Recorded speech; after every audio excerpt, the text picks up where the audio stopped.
ವಧು ಧಾರಾವಾಹಿಯ 36ನೇ ಎಪಿಸೋಡಿಗೆ ಸ್ವಾಗತ. ಯಶೋಮತಿಯವರು ವಧು ಮನೆಗೆ ಬಂದಿದ್ದಾರೆ. ದೇವಕಿಯವರು ಕುಡಿಯೋಕೆ ಅಂತ ತರಲಿ, ಕಾಫಿ ಟೀ ಅಂತ ಕೇಳಿದಾಗ, ಏನು ಬೇಡ, ನಾನು ನೇರವಾಗಿ ವಿಷಯಕ್ಕೆ ಬರ್ತೀನಿ. ನಮ್ದು ದೇಸಾಯಿ ವಂಶ, 100 ವರ್ಷದಿಂದ ವ್ಯಾಪಾರ ಮಾಡ್ಕೊಂಡು ಬಂದಿದ್ದೀವಿ.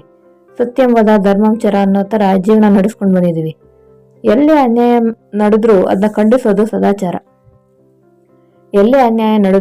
ಖಂಡಿಸೋದು ಸದಾಚಾರ. ಇಲ್ಲಿವರೆಗೂ ಅದನ್ನ ಪಾಲಿಸ್ಕೊಂಡು ಬಂದಿದ್ದೀವಿ. ಇಂಥ ಮನೆ ಮುರಿಯೋ ಮನೆ ಹಾಳು ಕೆಲಸ ಈ ನಿಮ್ಮ ಮಗಳು ಮಾಡ್ತಿದ್ದಾಳೆ ಅಂದ್ರೆ ನೀವು ಅವಳಿಗೆ ಕೊಟ್ಟಿರೋ ಸಂಸ್ಕಾರ ಏನು ಅನ್ನೋದು ಅರ್ಥ ಆಗುತ್ತೆ ಅಂತಾರೆ.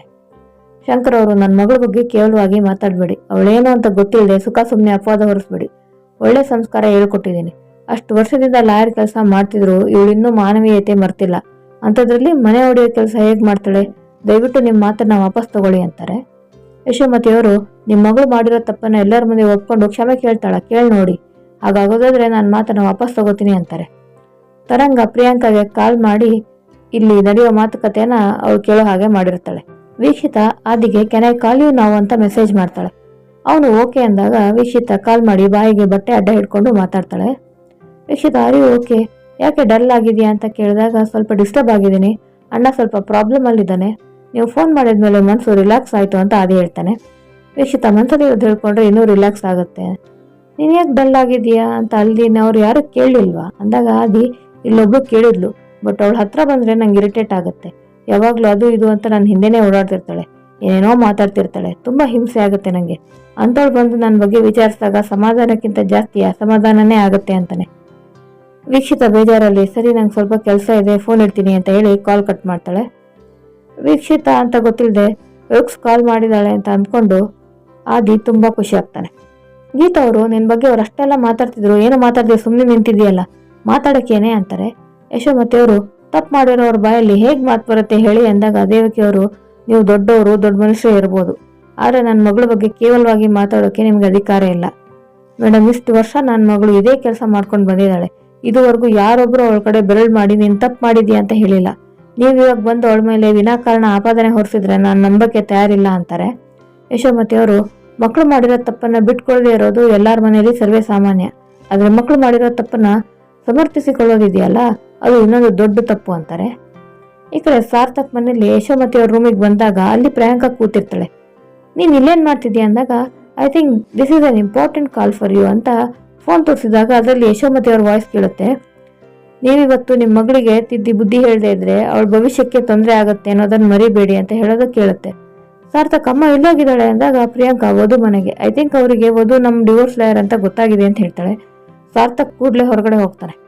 ವಧು ಮನೆಯಲ್ಲಿ ದೇವಕಿಯವರು, ಕನ್ಸಲ್ಲೂ ಅವಳೊಬ್ಬರ ಬಗ್ಗೆ ಕೆಟ್ಟದಾಗಿ ಯೋಚನೆ ಮಾಡಲ್ಲ, ನಿಮ್ ಮನೆ ಬಗ್ಗೆ ಅವಳು ಯಾಕೆ ಕೆಟ್ಟದಾಗಿ ಯೋಚನೆ ಮಾಡ್ತಾಳೆ ಅಂತ ಕೇಳಿದಾಗ ಯಶೋಮತಿ ಅವರು, ಎಲ್ಲ ದುಡ್ಡಿನ ಮಹಿಮೆ ಅಂದಾಗ ಶಂಕರ್ ಅವರು, ದಯವಿಟ್ಟು ನನ್ನ ಮಗಳಿಗೆ ದುಡ್ಡಿನ ವ್ಯಾಮೋಹ ಇದೆ ಅಂತ ಮಾತ್ರ ಹೇಳ್ಬೇಡಿ. ಅವಳು ಸದ್ಯದ ದಾರಿ ಬಿಟ್ಟು ಅಡ್ಡದಾರಿ ಹಿಡ್ದವಳಲ್ಲ.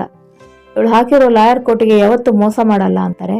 ಯಶೋಮತಿ ಅವರು, ಸದ್ಯಕ್ಕೆ ಮಕ್ಕಳು ಮಾಡೋ ಕೆಲಸಕ್ಕೆ ಸಪೋರ್ಟ್ ಮಾಡೋದು ಬಿಟ್ಟು ಉಳಿದವ್ರ ಮನೆ ಮುರಿಯೋ ಮನೆ ಹಾಳು ಕೆಲಸ ಮಾಡ್ಬೇಡ ಅಂತ ಬುದ್ಧಿವಾದ ಹೇಳಿ ಅಂದಾಗ ದೇವಕಿಯವರು, ನನ್ನ ಮಗಳನ್ನ ಲಾಯರ್ ಕೆಲ್ಸಕ್ಕೆ ಕಳಿಸ್ತಿರೋದು ಮುರಿದು ಹೋಗಿರೋ ಮನ್ಸುಗಳನ್ನ ಒಂದಾಗೋಕೆ ಆಗೋದೇ ಇಲ್ಲ ಅನ್ನೋರ್ನ ದೂರ ಆಗೋಕೆ ಸಹಾಯ ಮಾಡ್ಲಿ ಅಂತ. ಅದ್ಬಿಟ್ಟು ಕೆಟ್ಟ ಉದ್ದೇಶ ಇಟ್ಕೊಂಡು ಮನೆ ಹಾಳು ಮಾಡೋ ಕೆಲಸ ಅವಳು ಯಾವತ್ತೂ ಮಾಡಿಲ್ಲ. ಅಷ್ಟಕ್ಕೂ ನಿಮ್ ಮಗನೇ ಅವಳ ಹತ್ರ ಬಂದಿರೋದು ಅಲ್ವಾ ವಧು ಅಂದಾಗ ವಧು ಹೂ ಅಂತಾಳೆ. ಯಶೋಮತಿಯವರು, ಇಷ್ಟೊತ್ತು ಕೇಳಿಸ್ದೇ ಇರೋ ಧ್ವನಿ ಇವಾಗ ಕೇಳಿಸ್ತು, ಇವಾಗ ಅದೇ ಧ್ವನಿ ಅವಳ ಬಾಯಲ್ಲೇ ಅವಳು ಯಾವುದೇ ತಪ್ಪು ಮಾಡಿಲ್ಲ ಅಂತ ಹೇಳಿಸಿ ನೋಡೋಣ ಅಂತಾರೆ. ದೇವಕಿಯವರು, ಹೇಳುವುದು, ನೀನು ಇವ್ರ ಮನೆ ವಿಚಾರದಲ್ಲಿ ಏನೋ ತಪ್ಪು ಮಾಡಿಲ್ಲ ತಾನೆ ಅಂತ ಕೇಳಿದಾಗ ವಧು, ನಾನು ಯಾವ ತಪ್ಪು ಮಾಡಿಲ್ಲ ಅಂತಾಳೆ. ದೇವಕಿಯವರು, ಕೇಳಿಸ್ತು ಅನ್ಸುತ್ತೆ, ದಯವಿಟ್ಟು ಈ ತರ ತಪ್ಪು ಆರೋಪ ಮಾಡಕ್ ಬರಬೇಡಿ, ನೀವು ಇದು ನಿಮ್ಮಂತ ದೊಡ್ಡವರಿಗೆ ಶೋಭೆ ತರಲ್ಲ ಅಂತ ಹೇಳ್ತಾರೆ. ಯಶೋಮತಿಯವರು ಕೋಪದಲ್ಲಿ, ನನ್ನ ಮನೆತನದ ಬಗ್ಗೆ ಮಾತಾಡೋ ಅಧಿಕಾರ ನಿಮ್ಗಿಲ್ಲ ಅಂದಾಗ ದೇವಕಿಯವರು, ನಿಮ್ಗೂ ಅಷ್ಟೇ, ವಿನಾಕಾರಣ ನನ್ನ ಮಗಳ ಬಗ್ಗೆ ಮಾತಾಡೋ ಅಧಿಕಾರ ಇಲ್ಲ ಅಂತ ಹೇಳ್ತಿದ್ದೀನಿ ಅಂತ ಹೇಳ್ತಾರೆ. ವಧು, ಅಮ್ಮ ಪ್ಲೀಸ್ ಇದನ್ನ ಇಲ್ಲಿಗೆ ನಿಲ್ಸೋಣ ಅಂತ ಕೇಳಿದಾಗ ದೇವಕಿಯವರು, ಅದನ್ನ ಅವ್ರಿಗೆ ಹೇಳುವುದು ಅಂತಾರೆ.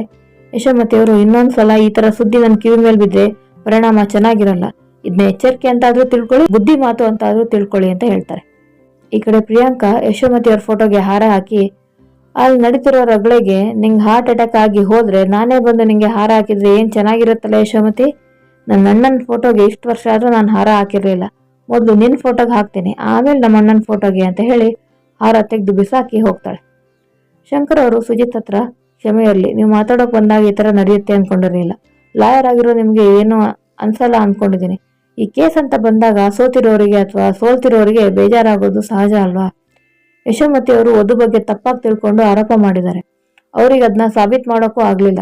ನೀವು ನನ್ನ ಮಗಳ ಬಗ್ಗೆ ಏನೂ ಅನ್ಕೋಬೇಡಿ, ಇವಳು ಮಾತು ಹೊರಟು ಅಷ್ಟೇ, ಮನ್ಸು ಮಗು ತರ ಅಂತ ಹೇಳ್ತಾರೆ. ಗೀತಾ ಅವರು ಇವಳೇನ್ ಮಾಡಿದ್ರು ಹೊಗಳು ಎಟ್ಟಕ್ಕೇರಿಸಿದ್ರೆ ಯಾವಾಗ ಬೀಳ್ತಾಳೋ ಗೊತ್ತಿಲ್ಲ. ತಪ್ಪು ಮಾಡದೇ ಇದ್ರೆ ಅವ್ರೆದ್ರಿಗೆ ಮಾತಾಡೋಕೇನ್ ಕಷ್ಟ ಅಂತ ಹೇಳ್ತಾರೆ. ಶಂಕರ್ ಅವರು ಎಲ್ಲದನ್ನು ಎಲ್ಲರೆದ್ರಿಗೆ ಹೇಳಕ್ಕಾಗಲ್ಲ, ಸುಮ್ನಿರೋ ನೀನು ಅಂತಾರೆ.